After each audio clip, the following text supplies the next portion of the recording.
दोस्तों ये प्रश्न है, किसी धातु के एक ठोस गोले की त्रिज्या 3 सेंटीमीटर है। इससे 4 मिलीमीटर व्यास का कितना लंबा तार खींचा जा सकता है। दोस्तों यहाँ पे कह रहा है क्वेश्चन में, जितना बड़ा गोला है, जिसका गोले का आयतन है उतना ही आयतन में हमको बेलन वाले तार खींचने हैं। बेलन वाले तार का अर्थ है कि जो तार होता है बेलन का रूप ही होता है, इसलिए हम दोनों का आयतन समान है, यानी जितना क्वांटिटी गोले का लेना उतना ही क्वांटिटी बेलन का लेना है। इसलिए हम दोनों का आयतन को बराबर करेंगे। गोले का आयतन बराबर बेलन का आयतन।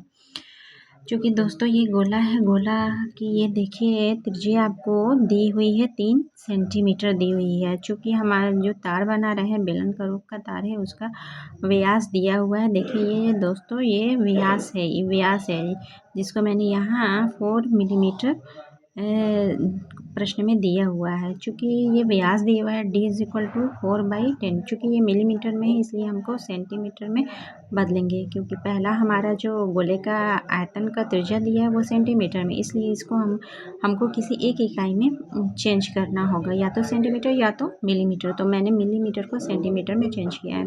चेंज करने के लिए मैंने 10 से 4 को डिवाइड किया है, तो 0.4 सेंटीमीटर आया है। चूँकि जो हमारा बेलन का आयतन उसमें हमें फॉर्मूले में त्रिज्या की आवश्यकता होगी। देखिए दोस्तों यहाँ त्रिज्या दिया हुआ है, त्रिज्या D/2 होता है फॉर्मूला। D का मान 0.4/2 सेंटीमीटर।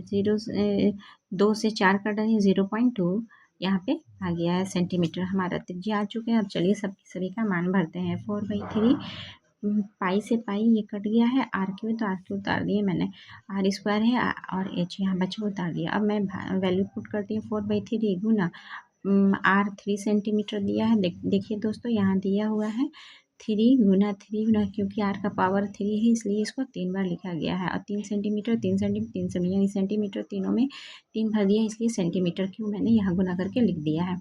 अब यहाँ R² है, इसका बेलन का R दिया हुआ है 0.2 सेंटीमीटर गुना 0.2 सेंटीमीटर गुना H नहीं दिया है, क्योंकि हमको यही लंबाई बेलन की लंबाई निकालनी है, यानी तार की लंबाई निकालनी है। मैंने पॉइंट हटाया तो नीचे 1 और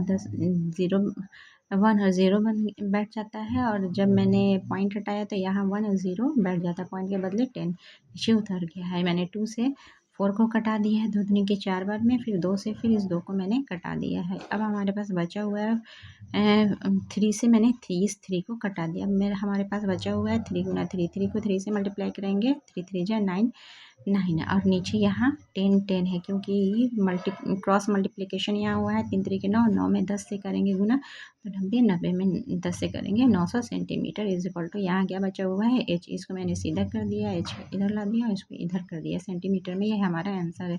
क्योंकि हमारा मीटर में आंसर अगर चाहिए तो हम 100 से इसको डिवाइड कर देंगे, सेंटीमीटर मीटर में चेंज हो जाएगा। 0 से 0 कट गया, ये 0 से 0 बचा हमारे पास 9 = 9 मीटर आंसर।